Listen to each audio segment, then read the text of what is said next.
Hello friends, स्वागत है आपका हमारे यूट्यूब चैनल द टीचर जी में। तो आज मैं लेकर आया हूँ फ्रेंड्स आप लोगों के लिए एक मैराथन, है ना। ये मैराथन जो है वो किस विषय पे है, जैसे कि आप थंबनेल में देख रहे हैं कि जीके और जीएस पर ये आधारित है मैराथन। ठीक है, ये हमारे मैराथन सीरीज का तीसरा वीडियो है फ्रेंड्स। और ये जो वीडियो है ये आपके बीएड, डीएलएड, सीटेट, सीजीटेट या फिर टीचर रिक्वायरमेंट के लिए महत्वपूर्ण होने वाले, क्योंकि सामान्य ज्ञान से रिलेटेड जो प्रश्न होते हैं, ठीक है, वो सभी एग्ज़ाम्स में आते हैं, है ना। तो उन सभी एग्ज़ाम्स के लिए जो प्रश्न है वो महत्वपूर्ण होने वाले हैं। यदि आपने अभी तक ये मैराथन सीरीज का दूसरा और पहला वीडियो नहीं देखा है तो आपसे निवेदन है आप उन वीडियो को जाकर ज़रूर देखें और फ़ायदा ज़रूर लें। ठीक है, वीडियो को अगर पूरा देखेंगे फ्रेंड्स तो बहुत अच्छा रहेगा। क्यों रहेगा? क्योंकि 150 प्लस प्रश्न मैं इसमें करवाता हूँ। ठीक है, 150 प्लस प्रश्न जो है अपने आप में बहुत बड़ा प्रश्न का श्रृंखला रहता है, कह दो, है ना। तो उन प्रश्नों को यदि आप लगातार देखेंगे और लंबे समय तक देखेंगे तो निश्चित रूप से आपका जो बेनिफिट का जो परसेंटेज है वो ज़्यादा रहेगा फिर। ठीक है, तो ये मैराथन सीरीज का तीसरा वीडियो फ्रेंड्स। ठीक है, और मैं आपसे अपेक्षा करूँगा कि एग्ज़ाम में जाने से पहले आप इन वीडियो को ज़रूर देखें। ठीक है, तो चलो देखते हैं आप प्रश्नों को। ठीक, पहला प्रश्न है हमारा, देख लो। न्यूनतम समर्थन मूल्य, ठीक है, की सिफारिश कौन करता है? नीति आयोग, कृषि मंत्रालय, भारतीय रिजर्व बैंक या फिर कृषि लागत एवं मूल्य आयोग। तो जो न्यूनतम समर्थन मूल्य रहता है फ्रेंड्स उसकी सिफारिश कौन करता है? तो वो करता है कृषि लागत एवं मूल्य आयोग। देखो फ्रेंड्स 150 प्लस प्रश्न रहते हैं ना, तो प्रश्नों को डिटेल करना मतलब बहुत लंबा समय इसमें व्यतीत हो जाएगा। इसलिए प्रश्न को मैं वन लाइनर टाइप का आपको उसका उत्तर बताते चलता हूँ। कुछ प्रश्नों पे एक दो उसमें व्याख्यात्मक टिप्पणी मैं रखूँगा, है ना। बाकी प्रश्नों पे जो है वन लाइनर टाइप का जो है उत्तर रहेगा आप लोगों के लिए। ठीक है, दूसरा प्रश्न है हमारा,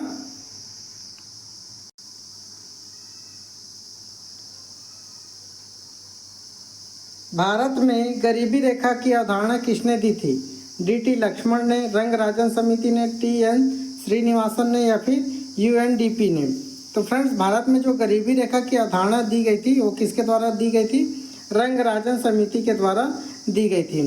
ठीक है, यदि आपको याद होगा तो जब 500 रुपये का नोट आता था, ठीक है, तो उसमें रंगराजन गवर्नर थे, उनका साइन हुआ करता था, है ना। तो यदि आप पुराने समय की बात कर रहे हो, ये लगभग जो मुद्रा बंद हुआ था, है ना, उस टाइम जो है ना उसका जो कह दो वो गवर्नर थे उस टाइम, है ना। उसके बाद फिर वो परिवर्तन उनको कर दिया गया था। ठीक, चलते हैं अगले प्रश्न की तरफ।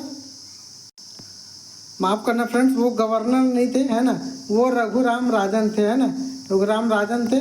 ठीक है, ये रंगराजन समिति ने, तो दोनों अलग अलग चीज़ है। थोड़ा सा मेरे से त्रुटि हो गई। ठीक है, मेरे को ना ये रघुराम राजन का थोड़ा सा मिलता जुलता नाम टाइप का, इसलिए वो याद आ रहे थे। ठीक है, अगला प्रश्न है हमारा, मुद्रास्फीति का क्या अर्थ है हमको बताना है। कीमतों में कमी, वस्तुओं की अधिकता, कीमतों में निरंतर वृद्धि या फिर मुद्रा की कमी। तो मुद्रास्फीति का जो अर्थ होता है फ्रेंड्स वो क्या होता है? कीमतों में निरंतर वृद्धि, है ना। कोई भी वस्तु है, ठीक, उसकी जो कीमत है वो लगातार क्या होते जाती है? वृद्धि होते जाती है। ठीक है, उसमें बढ़ोतरी होते जाती है। इसी को हम लोग क्या बोलते हैं? मुद्रास्फीति बोलते हैं। चलते हैं अगले प्रश्न की तरफ। चौथा प्रश्न है हमारा कि विकासशील देश की परिभाषा निम्नलिखित में से किस पर आधारित होती है? ऑप्शन है साक्षरता दर पर, प्रति व्यक्ति आय पर, जलवायु पर या फिर संसाधनों की उपलब्धता पर। तो फ्रेंड्स विकासशील देश की जो परिभाषा रहती है वो किस पर आधारित रहती है? वो प्रति व्यक्ति आय पर आधारित रहती है। इसलिए चौथे प्रश्न का जो सही उत्तर हो जाएगा वो हो जाएगा ऑप्शन नंबर बी। चलते हैं अगले प्रश्न की तरफ।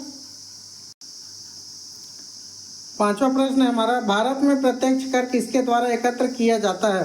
ऑप्शन है राज्य सरकार द्वारा, स्थानीय निकाय द्वारा, केंद्रीय प्रत्यक्ष कर बोर्ड जिसको हम लोग सीबीडीटी के नाम से जानते हैं, या फिर नीति आयोग के द्वारा। तो भारत में जो प्रत्यक्ष कर है फ्रेंड वो किसके द्वारा एकत्रित किया जाता है? तो वो किया जाता है केंद्रीय प्रत्यक्ष कर बोर्ड द्वारा जो है वो इसको एकत्र किया जाता है। ठीक है, चलते हैं अगले प्रश्न की तरफ। आज के जो प्रश्न है फ्रेंड्स बिल्कुल नए प्रश्न हैं और नए प्रश्नों को आप लोगों को अटेम्प्ट करना चाहिए। बैंक दर का निर्धारण कौन करता है, ये हमको बताना है। ऑप्शन है वित्त मंत्रालय, भारतीय स्टेट बैंक, भारतीय रिजर्व बैंक या फिर राष्ट्रीयकृत बैंक। तो जो बैंक दर का निर्धारण है फ्रेंड्स वो कौन करता है, तो भारतीय रिजर्व बैंक करता है। भारतीय रिजर्व बैंक को हम लोग RBI के नाम से भी जानते हैं, ठीक है, रिजर्व बैंक ऑफ इंडिया। ठीक, चलते हैं अगले प्रश्न की तरफ। भारत सरकार का सबसे बड़ा राजस्व स्रोत क्या है, उत्पाद शुल्क, आयकर, वस्तु एवं सेवा कर या फिर सीमा शुल्क। तो भारत सरकार का जो सबसे बड़ा राजस्व स्रोत है फ्रेंड, उसको हम लोग बोलते हैं वस्तु एवं सेवा कर, GST, जिसको हम लोग बोलते हैं। ठीक है, अगला प्रश्न है हमारा, नीति आयोग का अध्यक्ष कौन होता है, ये हमको बताना है। ठीक है, ऑप्शन दिया हुआ है वित्त मंत्री, प्रधानमंत्री, राष्ट्रपति या फिर योजना मंत्री। तो 8वें प्रश्न का जो सही उत्तर होने वाला फ्रेंड्स, तो प्रधानमंत्री जो है वित्त मतलब नीति आयोग के जो है वो अध्यक्ष होते हैं। ठीक है, चलते हैं अगले प्रश्न की तरफ। 9वें नंबर का प्रश्न है, गेट का उत्तराधिकारी संगठन कौन है। ऑप्शन दिया है WTO, IMF, IBRD या फिर ADB। तो फ्रेंड्स गेट का जो उत्तराधिकारी संगठन है वो कौन सा है, ये WTO है, वर्ल्ड ट्रेड ऑर्गेनाइजेशन जो है वो गेट का उत्तराधिकारी है। ठीक है, और गेट का जो फुल फॉर्म है उसको आप लोगों को ध्यान में रख लेना है, क्योंकि यही प्रश्न पूछ सकता है आपसे कि गेट का पूरा नाम बताओ ऐसा करके। तो इसका जो पूरा नाम होता है friends, general agreement on tariffs and trade. ठीक है, ये गेट का फुल फॉर्म हुआ। ठीक, जिसकी स्थापना, गेट की स्थापना कब हुई थी फ्रेंड्स, गेट की स्थापना जो हुई थी वो हुई थी 1947 में। ठीक है, और WTO का जो गठन किया गया था 1995 में किया गया था। इसको मतलब ये उत्तराधिकारी बना। ठीक है, WTO उत्तराधिकारी कब बना फ्रेंड्स, तो 1995 में बना, ये आपको पता होना चाहिए। ठीक है, चलते हैं अगले प्रश्न की तरफ। भारत में सबसे अधिक जनसंख्या को रोजगार किस क्षेत्र में मिला है, ये हमको बताना है। कृषि में, उद्योग में, सेवा में या फिर निर्माण में। तो भारत में जो सबसे अधिक जनसंख्या रोजगार मिला है फ्रेंड्स, ठीक है, अधिक जनसंख्या को जो रोजगार मिला है वो किस क्षेत्र में मिला है, तो कृषि क्षेत्र में मिला हुआ है। ठीक है, चलते हैं अगले प्रश्न की तरफ। मुद्रा की वैधानिक प्रवृत्ति क्या कहलाती है। ऑप्शन है fiat money, credit money, demand money या फिर लेन देन मनी। तो जो मुद्रा की वैधानिक प्रवृत्ति रहती है फ्रेंड्स, उसको हम लोग क्या बोलते हैं, फिएट मनी के नाम से जानते हैं। अब ये फिएट मनी क्या होता है, तो जिसका जो मूल्य है फ्रेंड्स, ठीक है, इसका मूल्य किसके द्वारा निर्धारित किया जाता है, भारत सरकार द्वारा किया जाता है। मान लेते हैं भारत सरकार ने 500 रुपये का नोट जारी किया।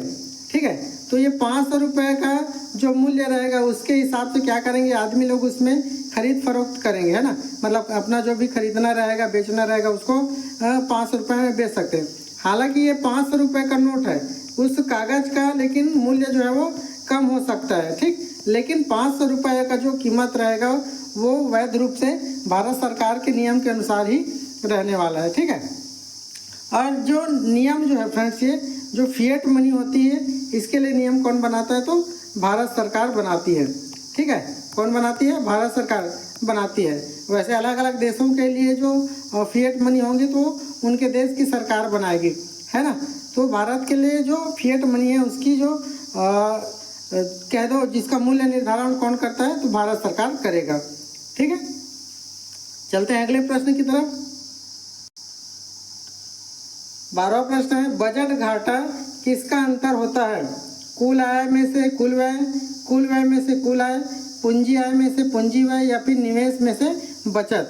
तो बजट जो घाटा होता है फ्रेंड्स, है ना, बजट का जो घाटा होता है वो किसका अंतर होता है, तो वो होता है कुल व्यय में से कुल आय। यही जो अंतर होता है वो बजट घाटा कहलाता है। ठीक है, मतलब ये मान लेते हैं 1000 रुपये का हमने व्यय किया और आय कितना प्राप्त हुआ, 900 प्राप्त हुआ, तो 100 रुपये का हमको क्या हो रहा है, बजट घाटा के ही बजट घाटा हो रहा है, ये है। ठीक है, चलते हैं अगले प्रश्न की तरफ। ब्लू रिवॉल्यूशन किससे संबंधित है ये हमको बताना है। दुग्ध उत्पादन से, जलीय उत्पादन से, अनाज उत्पादन से या फिर पशुपालन से। तो ब्लू रिवॉल्यूशन जो है फ्रेंड्स वो किससे संबंधित है, वो जलीय उत्पादन से संबंधित है। ठीक है, अब जलीय उत्पादन में क्या आ जाएगा, मछली पालन आ जाएगा, है ना, और अन्य प्रकार के जो जल में उत्पादन हम लोग करते हैं वो ब्लू उत्पादन के, जलीय उत्पादन के अंतर्गत आ जाएगा। ठीक है, चलते हैं अगले प्रश्न की तरफ। मुद्रास्फीति को नियंत्रित करने के लिए आरबीआई कौन से उपाय करता है। बैंक दर में वृद्धि, नगद आरक्षित अनुपात में कमी, चालू खाता खोलना या फिर मुद्रा छपाई। तो मुद्रास्फीति को नियंत्रित करने के लिए फ्रेंड्स आरबीआई कौन सा उपाय करता है, तो वो बैंक दर में क्या कर देता है, वृद्धि कर देता है। ठीक है, चलते हैं अगले प्रश्न की तरफ। भारत में वस्तु एवं सेवा कर कब लागू हुआ था, ये हमको बताना है। 1 जुलाई 2016 को, 1 जनवरी 2017 को, 1 जुलाई 2017 को या फिर 1 अप्रैल 2017 को। तो फ्रेंड्स भारत में जो वस्तु एवं सेवा कर है जीएसटी कब से लागू हुआ है, तो 1 जुलाई 2017 से लागू हुआ है। तो 15वें नंबर का जो सही उत्तर हो जाएगा वो हो जाएगा ऑप्शन नंबर सी। ठीक है, गुड्स एंड सर्विस टैक्स जिसको बोलते हैं ना हम लोग, जीएसटी का फुल फॉर्म क्या आता है, गुड्स एंड सर्विस टैक्स। ठीक है, ठीक, चलते हैं अगले प्रश्न की तरफ। भारत में कौन सा कर अप्रत्यक्ष कर नहीं है, ये हमको बताना है। ठीक, अप्रत्यक्ष कर नहीं है, बाकी 3 अप्रत्यक्ष कर होगा, लेकिन इसमें से एक जो है वो अप्रत्यक्ष कर नहीं है, ये हमको बताना है। सीमा शुल्क, सेवा कर, वस्तु एवं सेवा कर या फिर आयकर। तो 16वें नंबर का जो सही उत्तर हो जाएगा फ्रेंड्स वो हो जाएगा ऑप्शन नंबर डी। जो ये आयकर जो है वो प्रत्यक्ष कर नहीं है, बाकी ये तीनों जो है वो अप्रत्यक्ष कर है। सीमा शुल्क कर, सेवा कर और वस्तु एवं सेवा कर, ये तीनों अप्रत्यक्ष कर है, जबकि ये आयकर जो है वो कौन सा कर है, प्रत्यक्ष कर है फ्रेंड्स। ठीक है, कौन सा कर है, प्रत्यक्ष कर है। ठीक है, चलते हैं अगले प्रश्न की तरफ। कौन सा बैंक बैंकों का बैंक कहलाता है, आरबीआई, एसबीआई, नाबार्ड या फिर एक्जिम। तो फ्रेंड्स इस प्रश्न का जो सही उत्तर हो जाएगा वो हो जाएगा आरबीआई। आरबीआई को हम लोग बैंकों का बैंक कहते हैं, क्योंकि इसी बैंक के हिसाब से फिर बाकी जो बैंक है वो अपना काम करती है। ठीक है, आरबीआई का फुल फॉर्म आपको बता चुका हूँ, reserve bank of India, reserve bank of India. ठीक है, इसका फुल फॉर्म है। एसबीआई का फुल फॉर्म आप लोगों को पता होगा, स्टेट बैंक ऑफ इंडिया, है ना, तो इसको आप लोगों को ध्यान में रखना होगा। चलते हैं अगले प्रश्न की तरफ। 18वें नंबर का प्रश्न है, भारत में मुद्रास्फीति की गणना किस सूचकांक से की जाती है। ऑप्शन है जीडीपी से, सीपीआई से, आईआईपी से या फिर एनएनपी से। तो फ्रेंड्स भारत में जो मुद्रास्फीति की गणना जिस सूचकांक से की जाती है उसका नाम है सीपीआई। अब सीपीआई का फुल फॉर्म आप लोगों को पता होना चाहिए, कंज्यूमर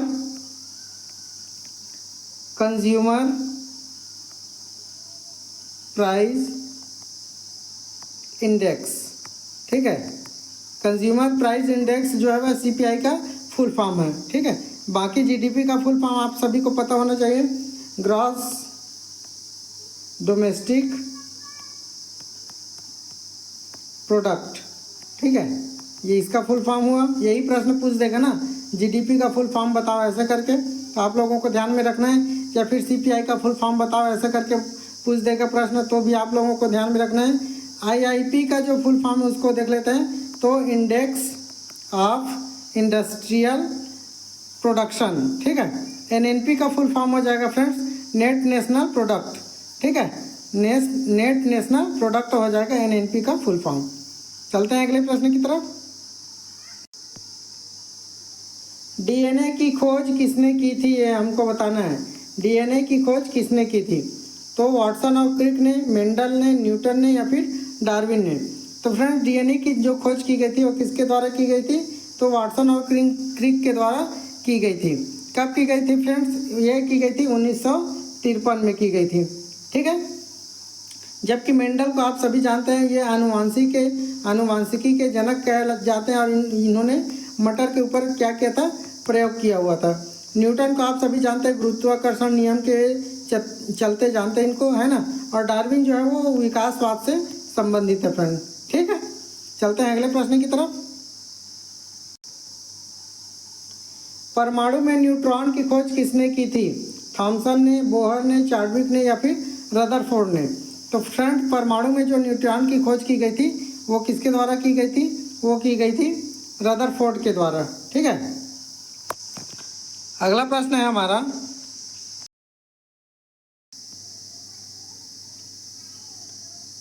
किस गैस को हरे गृह गैस, जिसको हम लोग ग्रीन हाउस गैस कहते हैं, कहा जाता है ना। वैसे ग्रीन हाउस गैस सबके दिमाग में ज़्यादा याद रहता है।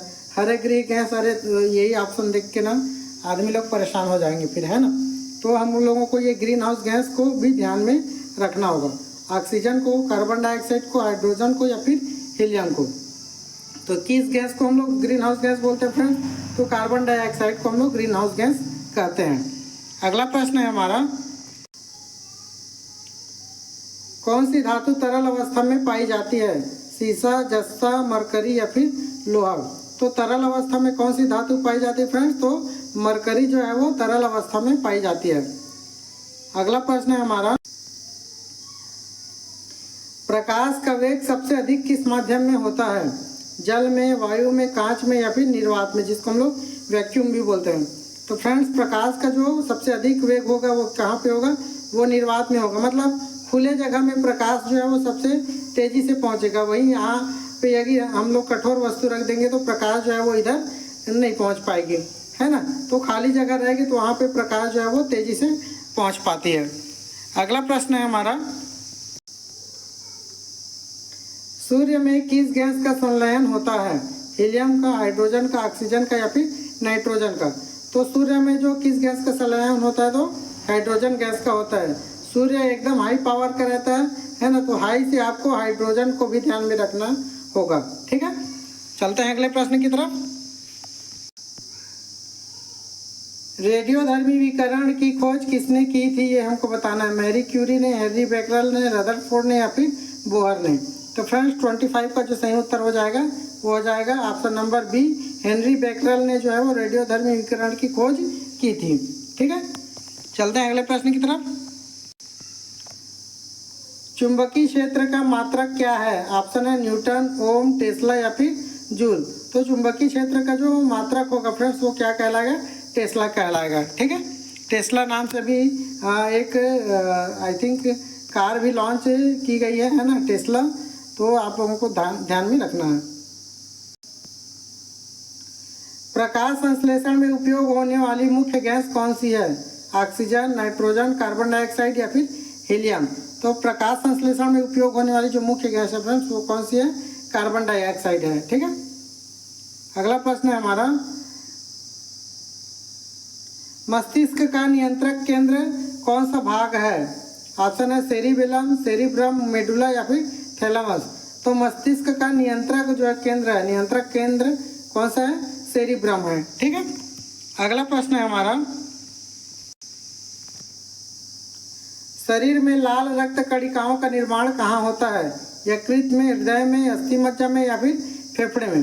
तो शरीर में जो लाल रक्त कणिकाओं का निर्माण होता है फ्रेंड्स वो कहाँ होता है? अस्थि मज्जा में होता है। अगला प्रश्न है हमारा, चंद्रमा पर गुरुत्व बल पृथ्वी के गुरुत्व बल का कितना होता है? 1/2, 1/3, 1/6 या फिर 1/4? तो चंद्रमा पर गुरुत्व बल जो रहता है फ्रेंड्स पृथ्वी के गुरुत्व बल के कितना रहता है? तो 1/6 रहता है। ठीक है, अगला प्रश्न है हमारा,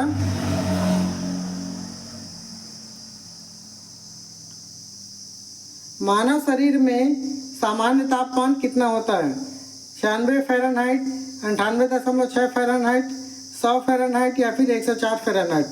तो फ्रेंड्स मानव शरीर में जो सामान्य तापमान होता है वो 98.6 फ़ारेनहाइट होता है और इसको डिग्री सेल्सियस में अगर देखें तो 37 डिग्री सेल्सियस होता है। ठीक है, अगला प्रश्न है हमारा,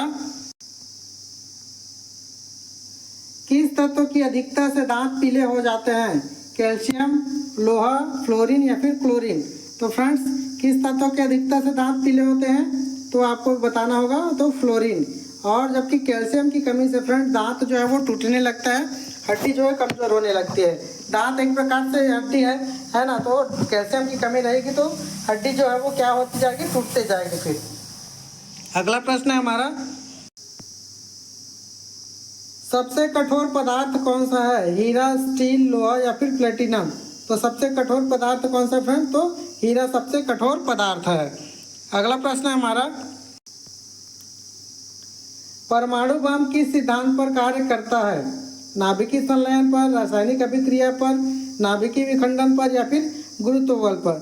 जो परमाणु बम रहता है फ्रेंड्स वो किस सिद्धांत पर कार्य करता है, तो वो नाभिकीय विखंडन पर कार्य करता है। जैसे ही परमाणु बम में विस्फोट होता है फ्रेंड्स, है ना, तो वो बहुत सारे एरिया को क्या कर लेता है अपने तरफ, फिर खींच के उसको तबाह कर देता है फिर, है ना। मतलब बम जो है वो विखंडित होता है। एक बम रहेगा, वो जब फटेगा, है ना, वही तो विखंडन हुआ ना। ठीक है, चलते हैं अगले प्रश्न की तरफ।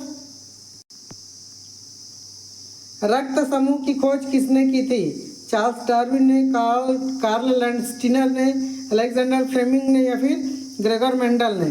तो फ्रेंड्स रक्त समूह की खोज किसने की थी, तो कार्ल लैंडस्टीनर ने की थी। जबकि चार्ल्स डार्विन को मैंने बताया था ये विकासवाद के रूप में इसको जाना जाता है ना। ग्रेगर मेंडल को मैंने बताया था कि आनुवांशिकी के जनक हैं, है ना, इन्होंने मटर के ऊपर प्रयोग किया हुआ था। ठीक है, चलते हैं अगले प्रश्न की तरफ। डीएनए का पूरा नाम क्या है, dynamic nucleic acid, di nucleotide acid, deoxyribonucleic acid या फिर डायनामिक न्यूक्लियस एसिड। तो फ्रेंड डीएनए का जो फुल फॉर्म होता है वो होता है डीऑक्सीराइबोन्यूक्लिक एसिड। ठीक है, अगला प्रश्न है हमारा, भारतीय संविधान के अनुच्छेद 368 का संबंध किससे है, आपातकाल से, मौलिक अधिकार से, संविधान संशोधन से या फिर संघ सूची से। तो फ्रेंड्स 368 का जो संबंध है वो किससे है, संविधान संशोधन से है। ठीक है, ऑप्शन सी इस प्रश्न का सही उत्तर हो जाएगा। अगला प्रश्न है हमारा,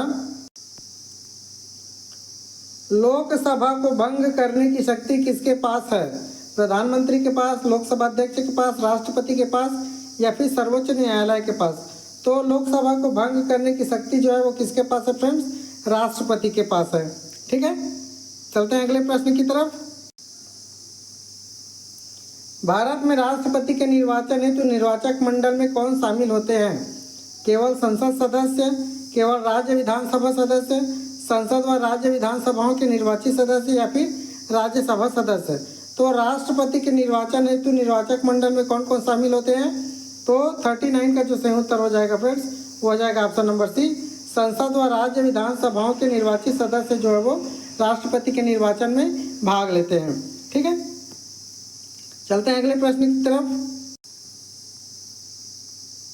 अनुच्छेद 32 को किसने संविधान की आत्मा कहा था, पंडित नेहरू ने, डॉक्टर अंबेडकर जी ने, डॉक्टर राजेंद्र प्रसाद जी ने या फिर मोतीलाल नेहरू जी ने।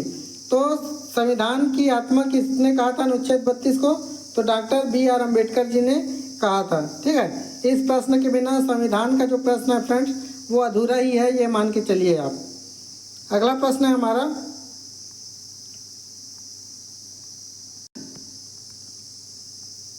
राज्यसभा में नामित सदस्यों की अधिकतम संख्या कितनी होती है, 10, 12, 14 या फिर 15।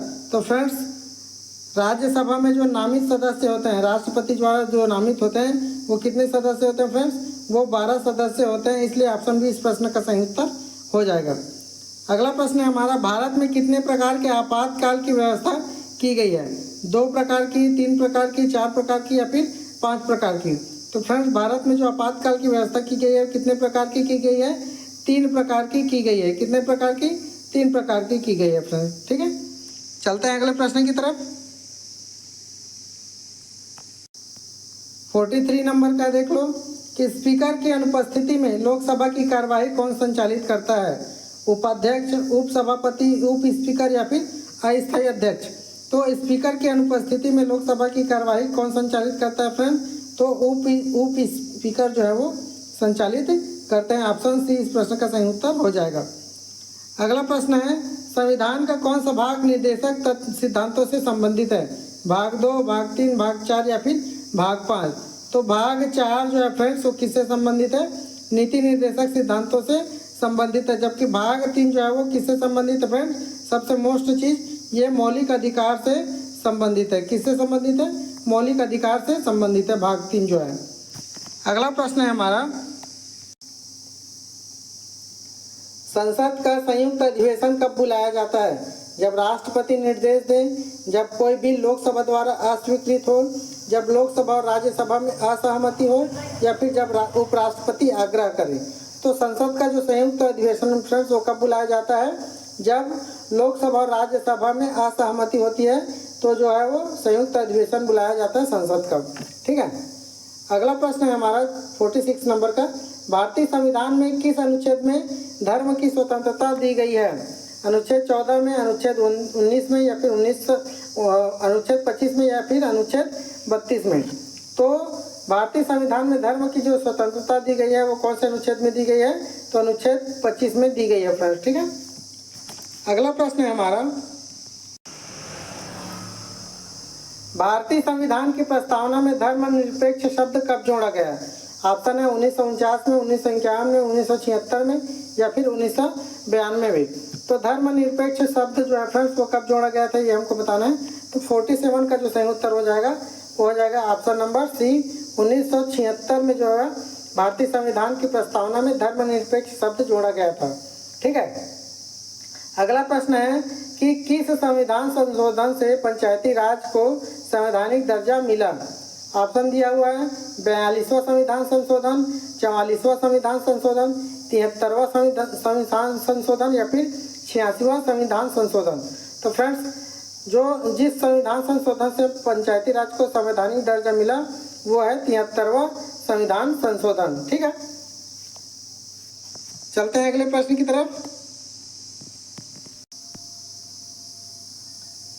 भारत में पहली बार राष्ट्रपति शासन कब लागू किया गया था? 1950 में, 1956 में, 1959 में, या फिर 1962 में। तो फ्रेंड्स भारत में जो पहली बार राष्ट्रपति शासन लागू किया गया था तो 1959 में लागू किया गया था। ठीक है। अगला प्रश्न है हमारा, संसद का कोई सदस्य 2 सदनों की सदस्यता प्राप्त कर ले तो क्या होगा? ऑप्शन है दोनों में बने रह सकता है, दोनों छोड़ना होगा, एक का त्याग करना होगा, या अवैध है। तो फ्रेंड्स अगर दोनों सदनों की सदस्यता प्राप्त कर लेता है तो क्या करना पड़ेगा? एक सदन का उसको क्या करना पड़ेगा? त्याग करना पड़ेगा। ऑप्शन सी इस प्रश्न का सही उत्तर हो जाएगा। चलते हैं अगले प्रश्न की तरफ। संविधान की 8वीं अनुसूची में कितनी भाषाएं शामिल है? ऑप्शन है 14, 18, 22, या फिर 24। तो फ्रेंड्स वर्तमान में कितनी भाषाएं शामिल है?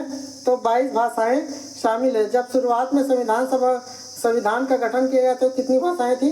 तो 14 भाषाएं थी फ्रेंड्स, है ना। बाकी संविधान संशोधन करते करते हुए अभी तक 8वीं अनुसूची में 22 भाषाएं शामिल कर दी गई हैं। ठीक है।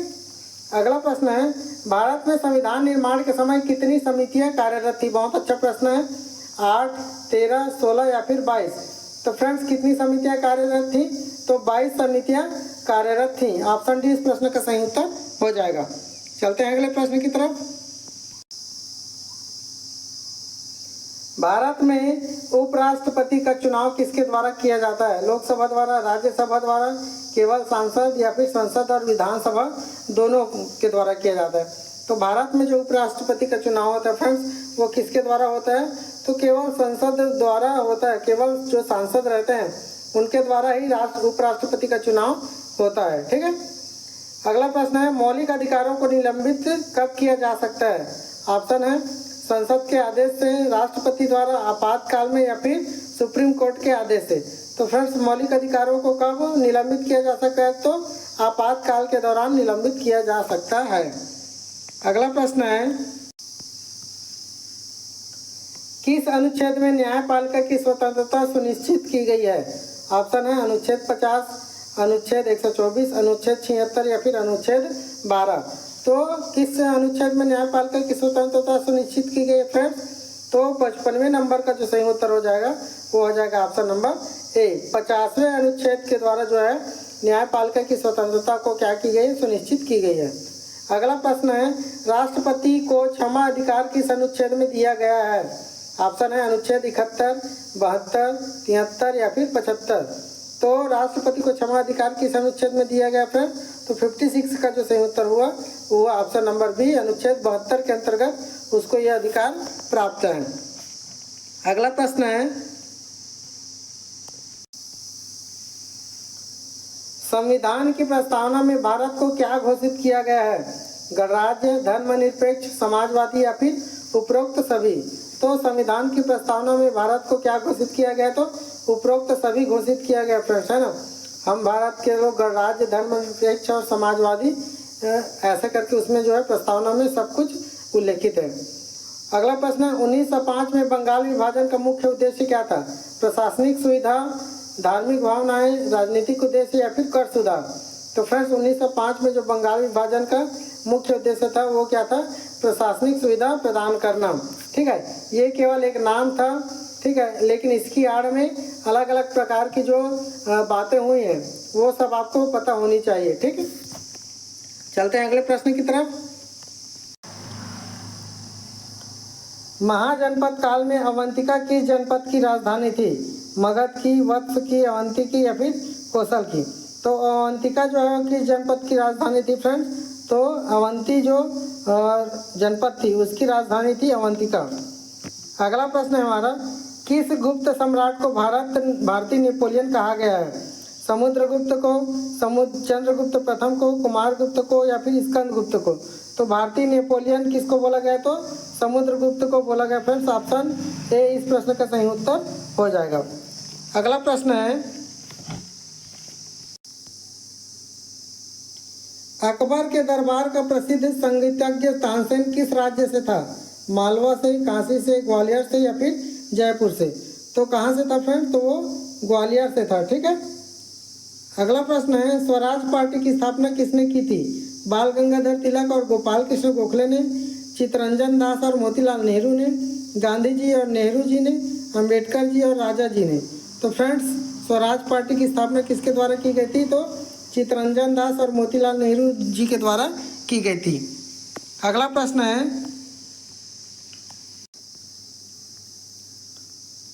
कुतुब मीनार का निर्माण किसने शुरू किया था? इल्तुतमिश ने, कुतुबुद्दीन ऐबक ने, अलाउद्दीन खिलजी ने या फिर बलबन ने?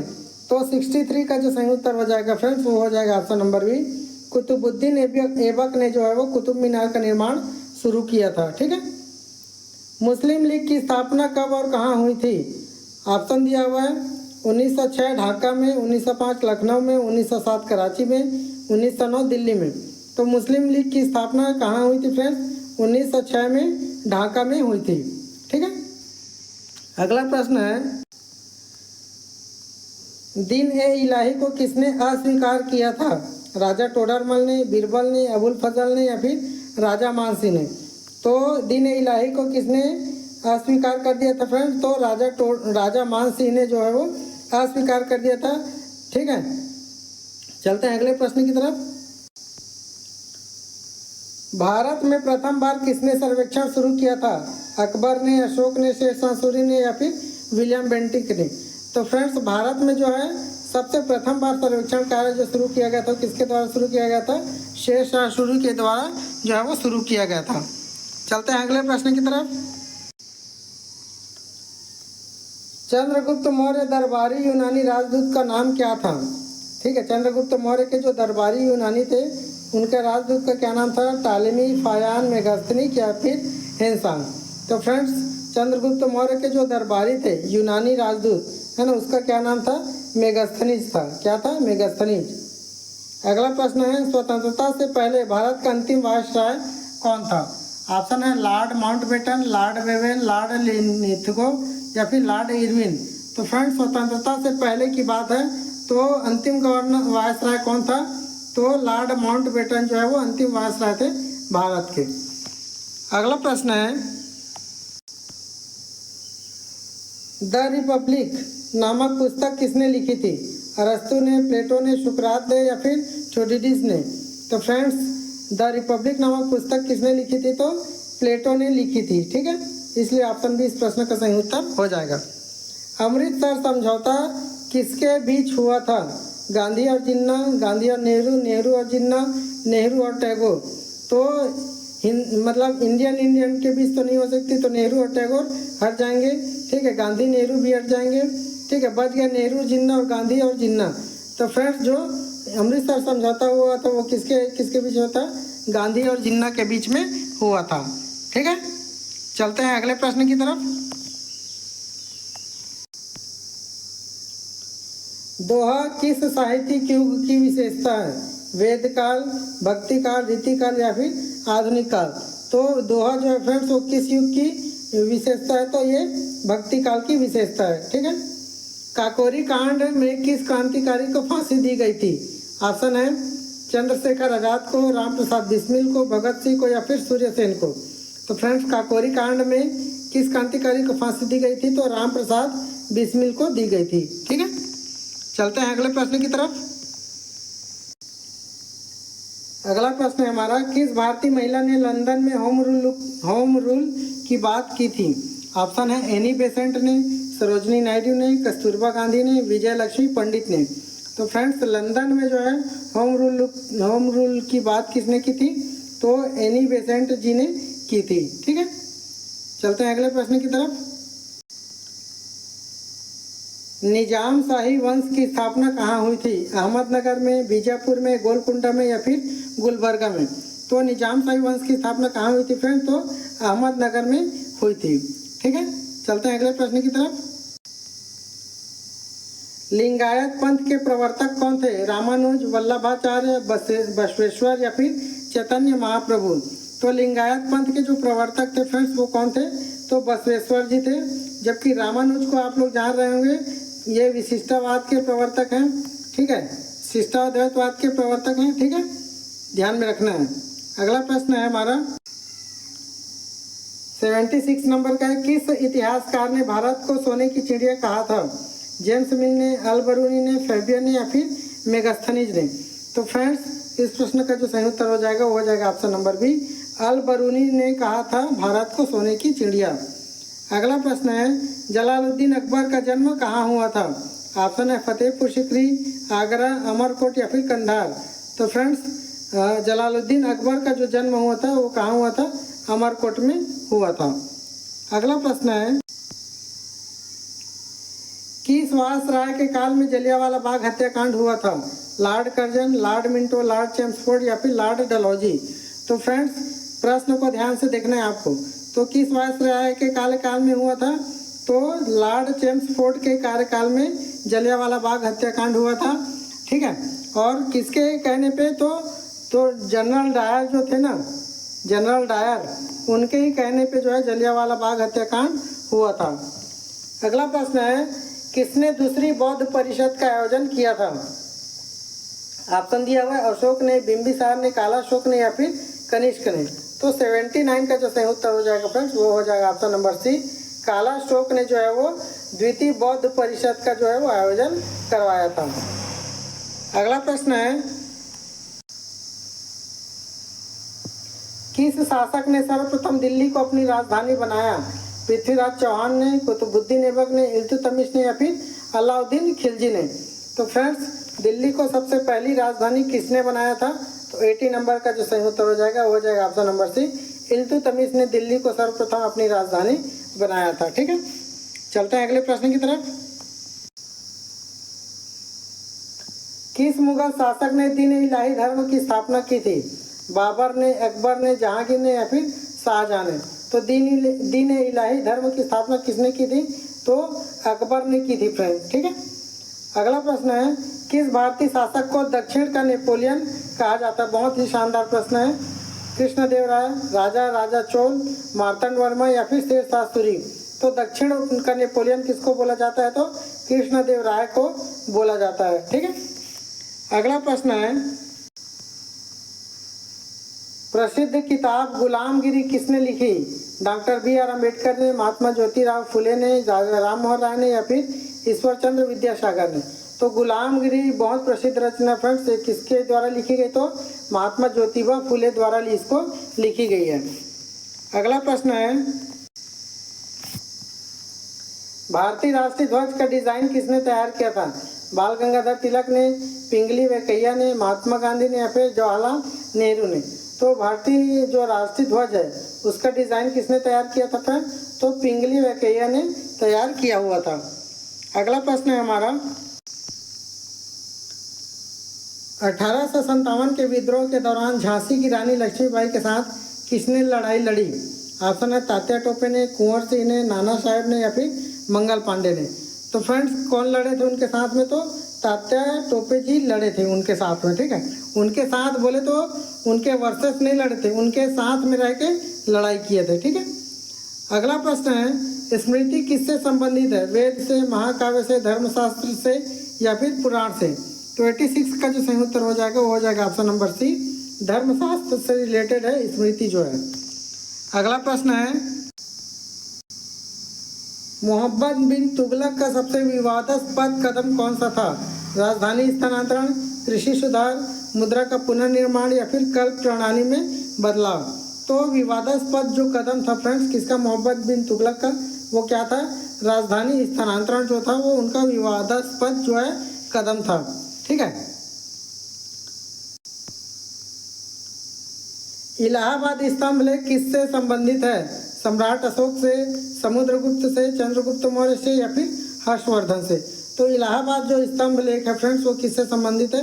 तो वो समुद्रगुप्त से संबंधित है। समुद्रगुप्त जैसे अभी आपने देखा कि इसको हम लोग भारत का नेपोलियन बोलते हैं। क्या बोलते हैं? भारत का नेपोलियन बोलते हैं, ठीक है। अगला प्रश्न है, सूबा और सरकार की प्रशासनिक इकाइयाँ किसके शासन में थी? शेरशाह सूरी, अकबर, औरंगजेब या फिर बाबर? तो सूबा और सरकार की जो प्रशासनिक इकाइयाँ थी फ्रेंड वो किसके शासन में थी? तो वो थी ऑप्शन नंबर बी, अकबर के शासनकाल में थी। अगला प्रश्न है, किसने भारतीय राष्ट्रीय आंदोलन में स्वदेशी आंदोलन की शुरुआत की? ऑप्शन है बाल गंगाधर तिलक ने, लाला लाजपत राय ने, विपिन चंद्र पाल ने या फिर दादा भाई नौरोजी ने? तो फ्रेंड्स किस भारतीय राष्ट्रीय आंदोलन में स्वदेशी आंदोलन की जो शुरुआत की गई थी वो किसके द्वारा की गई थी? विपिन चंद्र पाल के द्वारा की गई थी।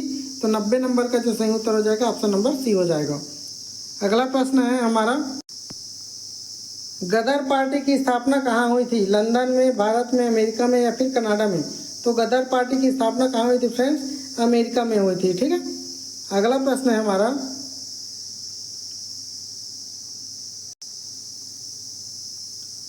किस गुप्त सम्राट ने नालंदा विश्वविद्यालय की स्थापना की? चंद्रगुप्त प्रथम ने, समुद्रगुप्त ने, कुमारगुप्त ने या फिर स्कंदगुप्त ने?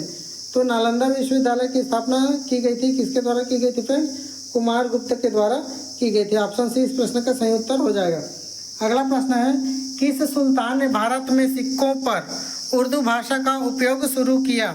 ऑप्शन है बलबन ने, इल्तुतमिश ने, अलाउद्दीन खिलजी ने या फिर मोहम्मद बिन तुगलक ने?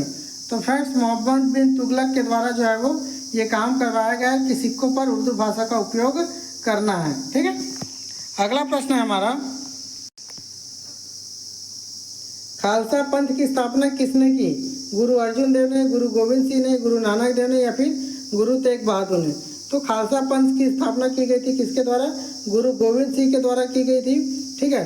और इनके बाद से ही फिर क्या है, गुरु बनना जो है वो बंद हो गया है, ठीक है। खालसा पंथ की स्थापना गुरु गोविंद सिंह के द्वारा की गई थी, जबकि गुरु नानक देव का आप सभी जानते हैं कि ये कौन है, ठीक है। अगला प्रश्न है हमारा, शिमला समझौता 1914 में किनके बीच हुआ था? ब्रिटेन और रूस, ब्रिटेन और चीन, ब्रिटेन और नेपाल और ब्रिटेन और भारत? तो शिमला समझौता जो हुआ था फ्रेंड्स वो किनके किनके बीच हुआ था 1914 में? तो ब्रिटेन और चीन के बीच में हुआ था, ठीक है। तो 95 का जो सही उत्तर हो जाएगा वो हो जाएगा ऑप्शन नंबर डी। अगला प्रश्न है हमारा, किस मुगल शासक ने नवरत्नों को दरबार में रखा था? बाबर ने, अकबर ने, जहांगीर ने या फिर शाहजहां ने? तो किन्होंने रखा था फ्रेंड्स अपने दरबार में नवरत्नों को? तो 96 का जो सही उत्तर हो जाएगा ऑप्शन नंबर बी, अकबर द्वारा नवरत्न रखे गए थे, है ना। 97 नंबर का क्वेश्चन है, विश्व की सबसे बड़ी नदियों में से एक अमेजन किस महासागर में गिरती है? प्रशांत महासागर में, अंध महासागर में, हिंद महासागर में या फिर आर्कटिक महासागर में? तो फ्रेंड्स विश्व की जो सबसे बड़ी नदी है अमेजन, है ना, वो किस महासागर में गिरती है? तो वो गिरती है अंध महासागर में गिरती है। भारत का कौन सा राज्य ब्लैक कॉटन सॉइल, काली मिट्टी जिसको बोलते हैं, के लिए प्रसिद्ध है? ऑप्शन है पंजाब, तमिलनाडु, महाराष्ट्र या फिर उड़ीसा। तो फ्रेंड्स काली मिट्टी के लिए जो राज्य प्रसिद्ध है वो कौन सा राज्य है? महाराष्ट्र है। ठीक है, चलते हैं अगले प्रश्न की तरफ। चिनूक किस प्रकार की हवा है? गर्म स्थानीय हवा, ठंडी समुद्री हवा, मानसूनी हवा या फिर शीतल पर्वतीय हवा? तो फ्रेंड्स चिनूक जो है वो कैसी हवा है? तो वो है फ्रेंड्स 99 का जो सही उत्तर हो जाएगा वो हो जाएगा ऑप्शन नंबर ए, गर्म स्थानीय हवा है। चिनूक, अभी गर्मी का मौसम चल रहा है ना, तो गर्मी के मौसम में ही चिनूक हवा चलती है, लेकिन स्थानीय स्तर पर इसको चिनूक नाम दिया गया है। ठीक है, जैसे भारत में जो हवा चलती है उसको हम लोग लू बोलते हैं। ठीक है, अगला प्रश्न है, निम्नलिखित में से कौन सा द्वीप ज्वालामुखी से संबंधित है? न्यू मायार द्वीप, बैरन द्वीप, मॉरिशस या फिर मालदीव?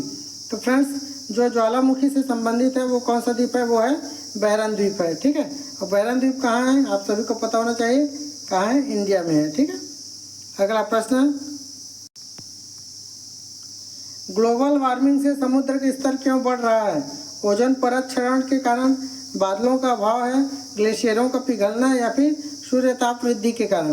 तो ग्लोबल वार्मिंग से जो है समुद्र का स्तर जो है वो बढ़ रहा है। क्यों बढ़ रहा है? तो ग्लेशियर जो है वो पिघलना शुरू हो गए, इसलिए जो है समुद्र का जो स्तर है वो बढ़ते जा रहा है। चलते हैं अगले प्रश्न की तरफ।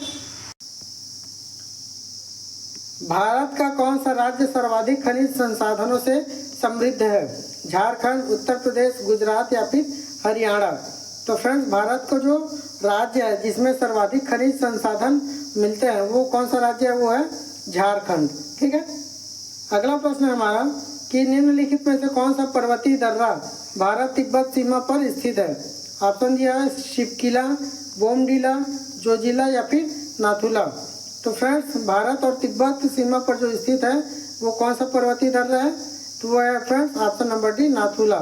ठीक है, चलते हैं अगले प्रश्न की तरफ। एल नीनो प्रभाव किससे संबंधित है? ऑप्शन है चक्रवात से, वैश्विक तापमान से, मानसून परिवर्तन से या फिर सौर तूफान से? तो एल नीनो जो है वो किससे संबंधित है फ्रेंड्स? वो मानसून परिवर्तन से संबंधित है। तो 104 नंबर का जो सही उत्तर हो जाएगा ऑप्शन नंबर सी।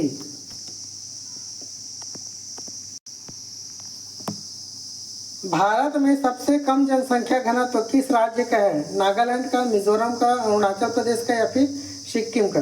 तो सबसे कम जो जनसंख्या घनत्व है फ्रेंड्स वो किस राज्य का है? तो 105 नंबर का जो सही उत्तर हो वो ऑप्शन नंबर सी, अरुणाचल प्रदेश का जो है जनसंख्या घनत्व जो है वो सबसे कम है। अगला प्रश्न है, कौन सी पर्वत श्रृंखला भारत और तिब्बत को विभाजित करती है? ऑप्शन है काराकोरम, शिवालिक, हिमालय या फिर अरावली? तो फ्रेंड्स कौन सी जो पर्वत श्रृंखला है वो है हिमालय। हिमालय जो है फ्रेंड्स भारत और तिब्बत को क्या करती है? विभाजित करती है। अगला प्रश्न है, भारत की सबसे बड़ी झील कौन सी है? वुलर झील है, चिल्का झील है, कोलेरू झील है या फिर सांभर झील है? तो फ्रेंड्स भारत की जो सबसे बड़ी झील है वो कौन सी झील है? वो है चिल्का झील। ठीक है, ऑप्शन बी इस प्रश्न का सही उत्तर हो जाएगा। चलते हैं अगले प्रश्न की तरफ।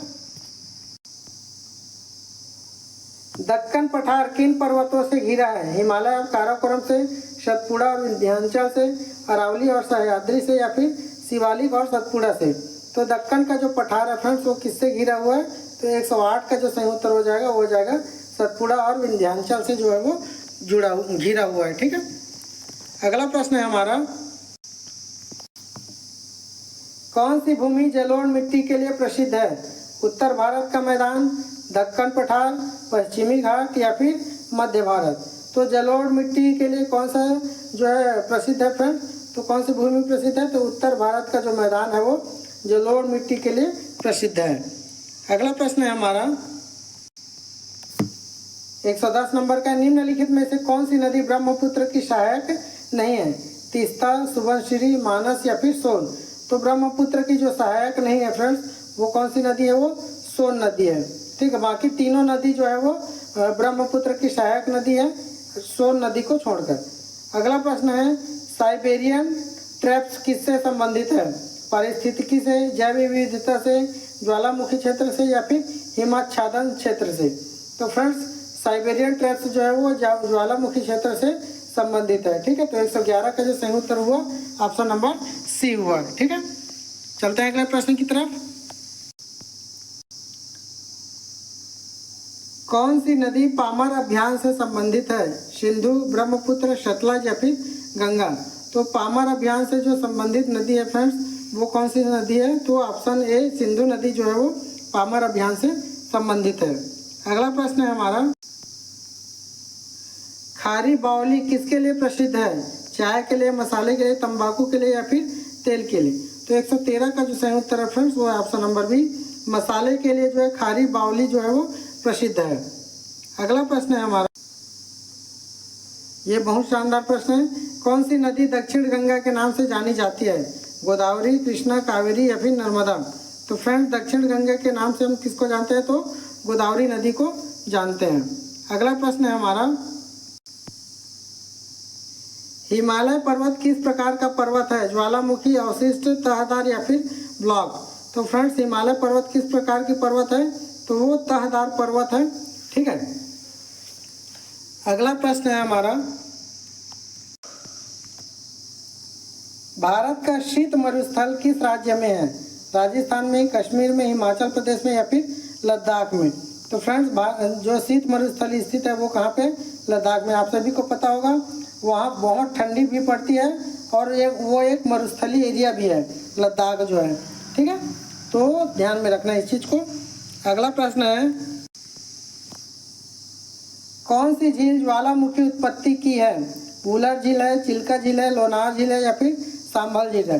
तो फ्रेंड्स ज्वालामुखी से जो उत्पत्ति हुई है कौन सी झील की?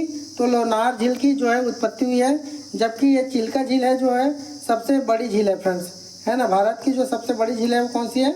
चिल्का झील है। ठीक, और वुलर झील जो है फ्रेंड्स ये मीठे पानी की झील है ना, ध्यान में रखना है आप लोगों को। अगला प्रश्न है, धरातल के किस भाग को प्लेटफॉर्म कहा जाता है? पर्वतीय क्षेत्र, तलहटी मैदान, कठोर प्राचीन चट्टानों वाला भाग या फिर पठारी क्षेत्र? तो फ्रेंड्स कठोर प्राचीन चट्टानों वाले भाग को हम लोग क्या कहते हैं? प्लेटफॉर्म कहते हैं। अगला प्रश्न है हमारा, पामीर पठार को क्या कहा जाता है? पठारों की जननी, पहाड़ों की जननी, नदियों की जननी या फिर झीलों की जननी? तो पामीर पठार को हम लोग पठारों की जननी के नाम से जानते हैं फ्रेंड्स, है ना। ऑप्शन ए इस प्रश्न का सही उत्तर हो जाएगा। अगला प्रश्न है, अंटार्कटिका महाद्वीप कौन सा प्राकृतिक संसाधन प्रचुर मात्रा में पाया जाता है? अंटार्कटिका महाद्वीप में ना, है ना, सोना, हीरा, कोयला या फिर यूरेनियम? तो अंटार्कटिका महाद्वीप में फ्रेंड्स कोयला जो है वो प्रचुर मात्रा में पाया जाता है। रिंग ऑफ फायर किससे संबंधित है? ज्वालामुखी भूकंप से, तूफान से, पवन तंत्र से या फिर महासागरीय धाराएं से? तो रिंग ऑफ फायर जो है फ्रेंड्स वो किससे संबंधित है? ज्वालामुखी और भूकंप से संबंधित है। ठीक है, अगला प्रश्न है, कौन सी पर्वत श्रृंखला अफ्रीका को यूरोप से अलग करती है? आल्पस, एटलस, पिरेनीज या फिर टेथिस? तो फ्रेंड्स अफ्रीका को जो यूरोप से अलग करती है वो जो पर्वत श्रृंखला है वो कौन सी है? वो एटलस है। एक्चुअल में जो अफ्रीका और यूरोप को जो अलग करती है फ्रेंड्स वो कौन सी चीज़ करती है? तो वो भूमध्य सागर करती है। कौन सी करती है? भूमध्य सागर जो है वो अलग करती है।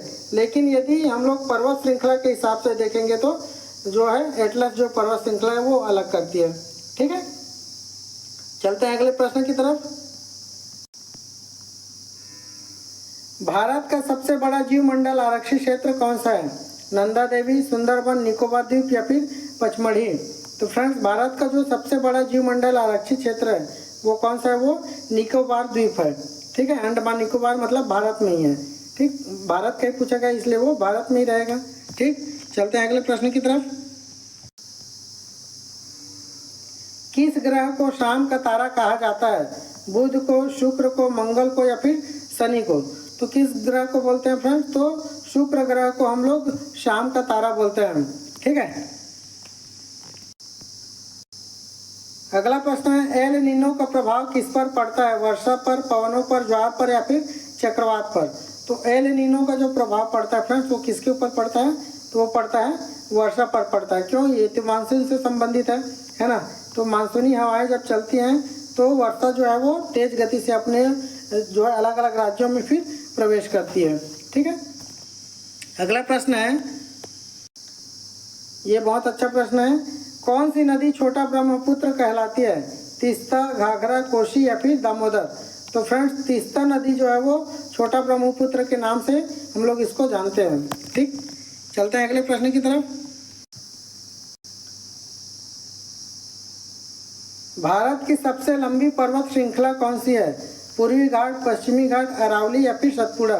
तो फ्रेंड्स भारत की जो सबसे लंबी पर्वत श्रृंखला है वो कौन सी है, वो अरावली है। ठीक है, अगला प्रश्न है हमारा, समुद्र तल से सबसे नीचे स्थित स्थल कौन सा है, मृत सागर है, कैस्पियन सागर है, अमेजन बेसिन है, ग्रेट ऑस्ट्रेलियन बेसिन है।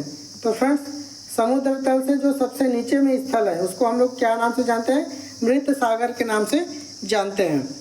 अगला प्रश्न है हमारा,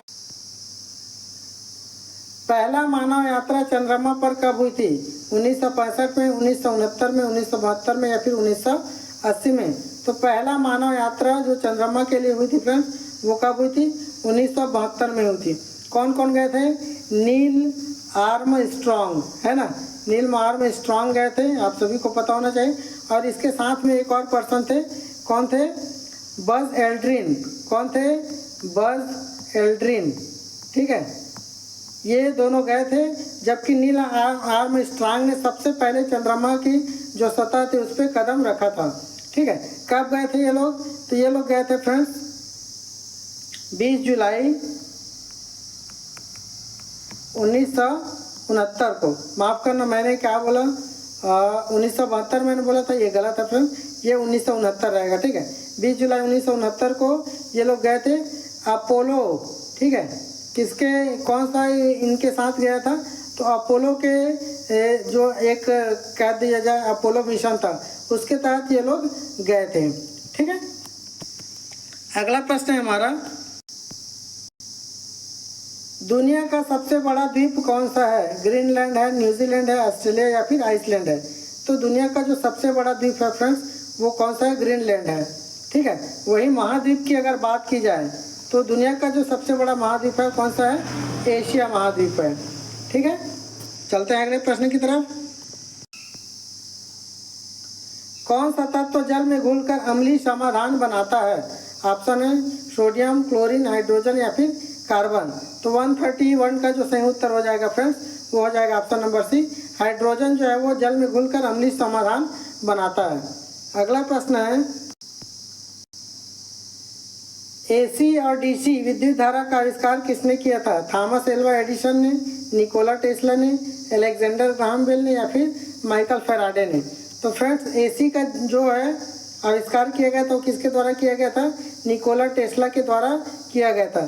तो एसी का फुल फॉर्म क्या होता है फ्रेंड्स, एसी का फुल फॉर्म होता है अल्टरनेटिंग करंट, है ना, आपको पता होना चाहिए क्या होता है, अल्टरनेटिंग करंट होता है। ठीक है, जबकि डीसी का जो फुल फॉर्म होता है वो क्या होता है, डायरेक्ट करंट होता है। ठीक है, डायरेक्ट करंट होता है। ठीक, तो डायरेक्ट करंट जो है ये डीसी, ठीक है, ये डीसी जो है, डीसी को लोकप्रिय किसने बनाया था फ्रेंड्स, तो थॉमस एल्वा एडिसन ने बनाया था। ठीक है, जबकि एसी को किसने प्रसिद्ध किया था, तो निकोला टेस्ला ने किया था। ठीक, ध्यान में रखना है। अगला प्रश्न है, क्रिकेट का मदर ऑफ क्रिकेट किसे कहा जाता है, ऑप्शन है भारत को, इंग्लैंड को, ऑस्ट्रेलिया को या फिर पाकिस्तान को।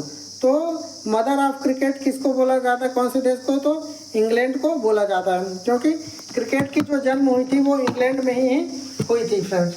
ठीक, भारत का जो राष्ट्रीय खेल है आप सभी को पता होना चाहिए, कौन सा भारत का राष्ट्रीय खेल, तो हॉकी है।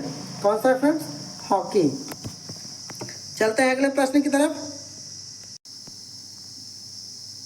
प्रिंटिंग प्रेस का आविष्कार किसने किया, गुटेनबर्ग ने, एडिसन ने, स्टीव जॉब्स ने या फिर न्यूटन ने। तो फ्रेंड्स प्रिंटिंग प्रेस का आविष्कार किसने किया था, तो गुटेनबर्ग ने किया था। इसका पूरा नाम तो नाम आपको पता होना चाहिए। क्या नाम है फ्रेंड इसका? Johannes Gutenberg. ठीक है, इनका पूरा नाम है, ध्यान में रखना है। ठीक, कब किया था? लगभग 1440 ईस्वी के आसपास में इन्होंने किया था। कब किया था? एक बार और लिख देता हूँ, 1440 ईस्वी के आसपास इन्होंने किया था। ठीक है, गुटेनबर्ग ने। अगला प्रश्न है हमारा, छत्तीसगढ़ का नया राज्यपाल 2025 में कौन बना है? विश्वभूषण हरिचंदन, अनुसुईया उइके, गुलाब चंद कटारिया या फिर विश्वभूषण हरिचंदन। ये 2 बार रिपीट हो गया है, तो इसलिए हमारा दोनों ऑप्शन सही होने वाला है। विश्वभूषण एक्चुअल में ये होने वाला ऑप्शन है, इस प्रश्न का सही उत्तर हो जाएगा फ्रेंड्स। ठीक है, अगला प्रश्न है हमारा, वर्तमान में छत्तीसगढ़ के मुख्यमंत्री कौन है? भूपेश बघेल, विष्णुदेव साय, अजय चंद्राकर या फिर रमन सिंह। तो फ्रेंड्स, वर्तमान में जो मुख्यमंत्री हैं छत्तीसगढ़ के कौन है? विष्णुदेव साय जी हैं, और रमन सिंह जो है वो विधानसभा अध्यक्ष हैं। ठीक है, भूपेश बघेल अभी 2018 से 2023 तक के मुख्यमंत्री रहे थे। ठीक, अगला प्रश्न है हमारा, प्रधानमंत्री नरेंद्र मोदी ने 2025 में किस योजना का उद्घाटन किया जिसमें महिलाओं को मुफ्त स्वास्थ्य जांच दी जा रही है? नारी शक्ति योजना, सशक्त महिला योजना, स्वास्थ्य सखी योजना या फिर प्रधानमंत्री मातृ वंदना योजना। तो फ्रेंड, 2025 में किस योजना का उद्घाटन किया गया था जिसमें मुफ्त स्वास्थ्य की जांच की सुविधा दी गई थी? तो उसका नाम है स्वास्थ्य सखी योजना। ठीक है, किसने उद्घाटन किया था, ध्यान में रखना है ना। प्रश्न पूछ सकता है कि स्वास्थ्य सखी योजना की जो उद्घाटन है वो किनके द्वारा की गई? तो प्रधानमंत्री मोदी जी के द्वारा की गई है। ठीक है, या फिर एक प्रश्न ये भी बन सकता है कि स्वास्थ्य सखी योजना क्या है? तो इसमें आपको बताना है कि महिलाओं को मुफ्त में स्वास्थ्य जांच की सुविधा दी जा रही है। ठीक है, 3 प्रश्न यहीं से बन गए ना, है ना। अगला प्रश्न है हमारा, छत्तीसगढ़ सरकार द्वारा 2025 में किस नई कृषि योजना की शुरुआत की गई? किसान कल्याण योजना, नवा छत्तीसगढ़ कृषि योजना, गौठान विस्तार योजना या फिर कृषि समृद्धि योजना। तो फ्रेंड्स, 2025 में, है ना, छत्तीसगढ़ सरकार द्वारा जो नई कृषि योजना शुरू की गई है उसका नाम क्या है? नवा छत्तीसगढ़ कृषि योजना। ठीक है, 138 का ऑप्शन भी सही उत्तर हो जाएगा। अगला प्रश्न है हमारा, 2025 की जनगणना किस वर्ष के अंत तक प्रस्तावित है? 2024 तक, 2025 तक, 2026 तक या फिर 2030 तक? तो प्रस्तावित है कब तक फ्रेंड्स? तो 2025 तक ही प्रस्तावित है। 2025 में भारत का पहला क्वांटम मिशन किस नाम से शुरू किया गया? ऑप्शन है quantum technology mission, Bharat quantum mission, national Quantum mission या फिर डिजिटल क्वांटम मिशन। तो फ्रेंड्स, भारत का पहला क्वांटम मिशन, ये पहला है ना, इसलिए बहुत इंपॉर्टेंट है ये।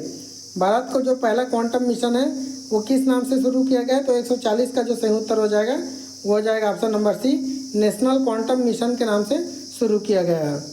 अगला प्रश्न है हमारा, छत्तीसगढ़ के किस जिले को 2025 में आदिवासी विकास मॉडल जिले के रूप में चुना गया है? बस्तर को, दंतेवाड़ा को, नारायणपुर को या फिर कांकेर को? तो किसको चुना गया फ्रेंड? तो नारायणपुर को चुना गया है। अगला प्रश्न है, हाल ही में छत्तीसगढ़ में किस मंदिर को राष्ट्रीय महत्व के स्मारक के रूप में घोषित किया गया है? ये बहुत इंपॉर्टेंट प्रश्न है ना। राष्ट्रीय महत्व के स्मारक के रूप में घोषित किया गया है कौन से मंदिर को? डोंगरगढ़ का मंदिर, राजीव लोचन मंदिर, भोरमदेव मंदिर या फिर महामाया मंदिर? तो भोरमदेव मंदिर को राष्ट्रीय महत्व के स्मारक के रूप में घोषित किया गया है छत्तीसगढ़ के ये मंदिर है। ठीक है, अगला प्रश्न है, 2025 में भारत के मुख्य चुनाव आयुक्त कौन है? राजीव गोयल, अरुण गोयल, नवीन चंद्र मुर्मू, गिरीश चंद्र मुर्मू? तो फ्रेंड्स, भारत के जो मुख्य चुनाव आयुक्त हैं वो कौन है? राजीव कुमार है। ठीक है, इसमें जो है बदलाव हो गया होगा मेरे हिसाब से, थोड़ा सा मैं कंफ्यूज हूँ। अगर बदलाव हो गया होगा तो आप मेरे को कमेंट करके ज़रूर बताइएगा। अगला प्रश्न है, भारत में 2025 में किस देश के साथ रक्षा समझौता किया है भारत ने? तो जापान के साथ, फ्रांस के साथ, अमेरिका के साथ या फिर रूस के साथ? तो 2025 में किस देश के साथ रक्षा समझौता किया भारत ने? तो अमेरिका के साथ में उन्होंने किया हुआ है। ठीक है, अगला प्रश्न है, छत्तीसगढ़ की नई विधानसभा भवन की स्थापना कहाँ की जा रही है? नवा रायपुर में, बिलासपुर में, दुर्ग में या फिर रायगढ़ में? तो कहाँ किया जा रहा है? तो नया रायपुर में किया जा रहा है। 2025 में भारत द्वारा कौन सा G20 सम्मेलन की अध्यक्षता की गई? ऑप्शन है पहला, दूसरा, तीसरा या फिर नहीं किया गया। तो फ्रेंड्स ये इस प्रश्न का जो सही उत्तर हो जाएगा वो हो जाएगा ऑप्शन नंबर डी, नहीं किया गया। ठीक है। अगला प्रश्न है, छत्तीसगढ़ के किस शहर में 2025 में स्टार्टअप इंक्यूबेशन सेंटर शुरू किया गया? रायपुर में, बिलासपुर में, भिलाई में, जगदलपुर में? तो कहाँ किया गया फ्रेंड्स? तो रायपुर में किया गया है। अगला प्रश्न है, 2025 में नारी शक्ति पुरस्कार से छत्तीसगढ़ की किस महिला को सम्मानित किया गया है? बहुत इंपॉर्टेंट प्रश्न है। ऑप्शन है ममता चंद्राकर को, सीमा सिंह को, प्रीति साहू को या फिर अंजलि देशमुख को? तो किसको किया गया फ्रेंड? प्रीति साहू को नारी शक्ति पुरस्कार 2025 से सम्मानित किया गया है। ठीक है, चलते हैं अगले प्रश्न की तरफ। हाल ही में छत्तीसगढ़ के किस योजना के तहत युवाओं को निःशुल्क कोचिंग दी जा रही है? युवा समर्थ योजना, पढ़ो आगे बढ़ो योजना, लक्ष्य योजना या फिर मुख्यमंत्री प्रतिभा योजना?